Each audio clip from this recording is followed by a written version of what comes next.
रात्र 13वी. स्वाभिमान रक्षण. जो गृहस्थ असतो त्याने दक्षिणा घ्यावयाची नसते. दक्षिणा भिक्षुक ब्राह्मणाला घेण्याचा अधिकार, कारण त्याला इतर उत्पन्न नसते व वेदविद्येशिवाय इतर धंदा नसतो. म्हणून ब्राह्मणाला दक्षिणा द्यावी असे सांगितले आहे. इतर देशातही उपाध्याय आहेत, तर इतर धर्मातही ते आहेत. काही ठिकाणी त्यांना सरकारातून पगार मिळतो. आपल्याकडे समाजच ब्राह्मणाला देई. श्यामने आरंभ केला. आमच्या गावात एकदा एके ठिकाणी लग्न होते. शेवंती वाढ निश्चय जेव्हा करतात तेव्हा उभय मंडपात, वधूवर मंडपात दक्षिणा वाटतात. आपल्या ऐपतीप्रमाणे ही दक्षिणा देतात. वधू घरचा एक उपाध्याय व वरा घरचा एक उपाध्याय असे दोघे बरोबर दक्षिणा देत मंडपात हिंडतात. जितकी वराकडची तितकीच वधूकडची. वराकडच्यांनी 4 आणे दिले तर वधूपक्षही 4 आणे देतो. जो हात पुढे करील त्याला दक्षिणा देण्यात येत असे. लग्नाला जेव्हा मंडळी जाते तेव्हा मुले आपापल्या वडील मंडळीजवळ बसलेली असली तरी हे शिक्षण आपोआपच त्यांना मिळते. अरे आपण नाही हो हात पुढे करायचा वगैरे मुलांना सांगतात. परंतु अलीकडे स्वाभिमानच उरला नाही. पैशासाठी आपण हपापलेले आहोत.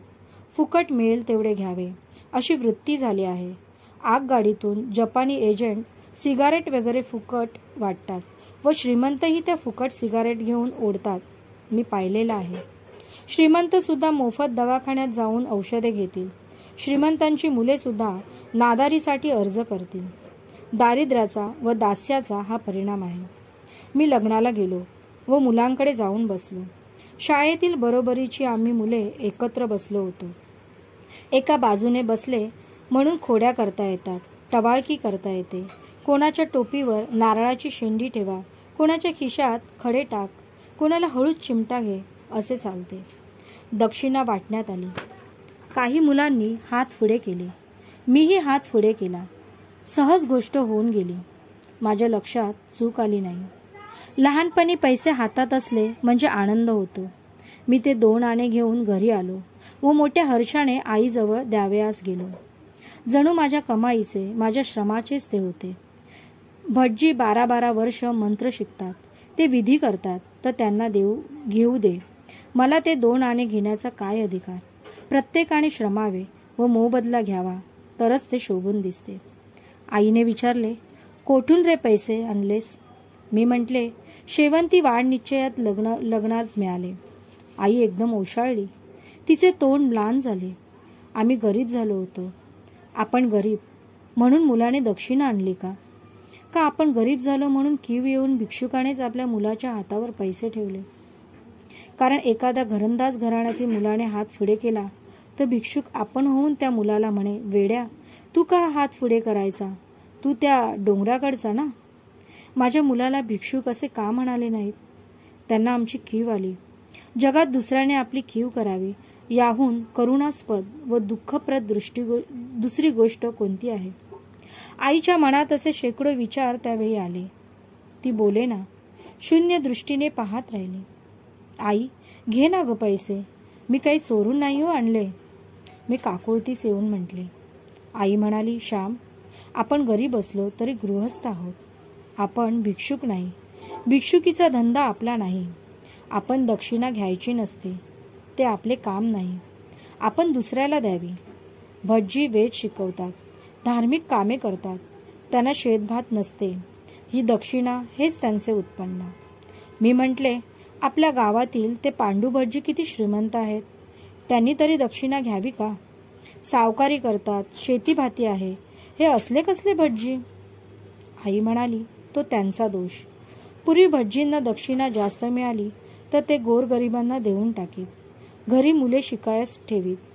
त्या पांडव प्रतापात नाही का की नळराजाने ब्राह्मणास खूप धन दिले. ते धन ब्राह्मणाने वाटेतच दुसऱ्यांना वाटून दिले. ऋषींच्या घरी कितीतरी शिकायस राहत असत. आपण गृहस्थ, आपण दक्षिणा घेऊ नये. तू पुन्हा हात पुढे करू नकोस. रोहिदास पानपोईचेही पाणी प्यायला नाही.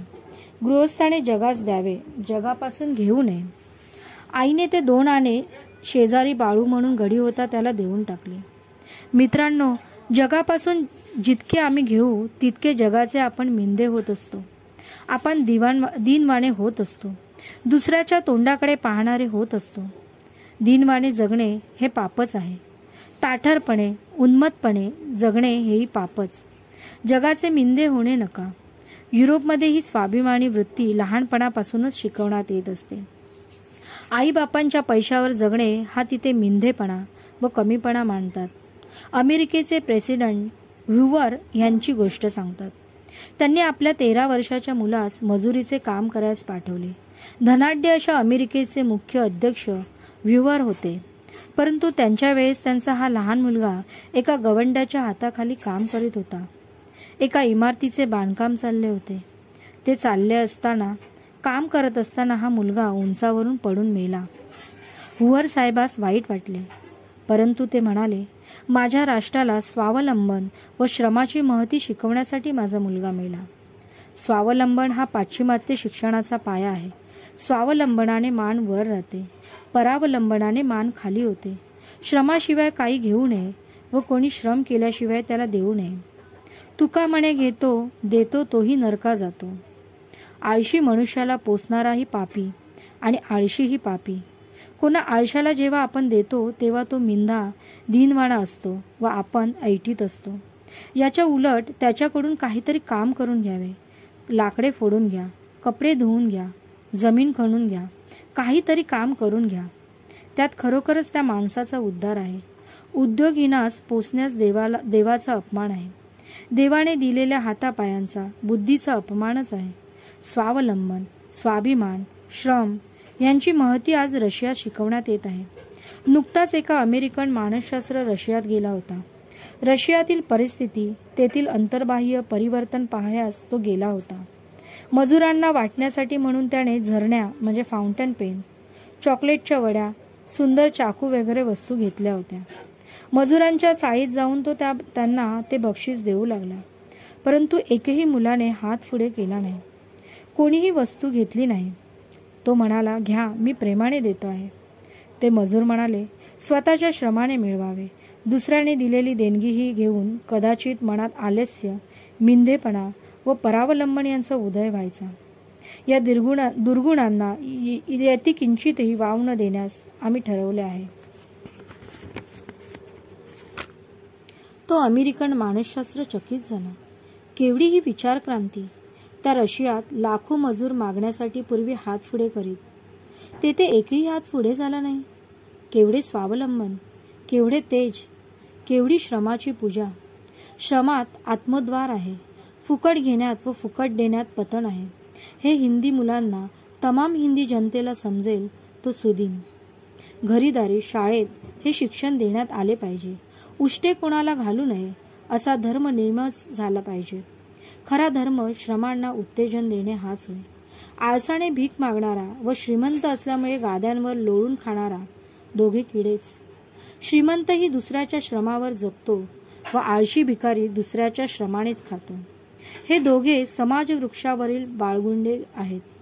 उन्हातानात काम करणारा मजूर, रस्ते झाडणारा झाडूवाला, मलमूत्र नेणारा भंगी, मेलेली गुरे फाडणारा ढोर, वाहना बांधणारा सांबार हे सारे आयते खाऊ लोकांपेक्षा पवित्र आहेत, श्रेष्ठ आहेत.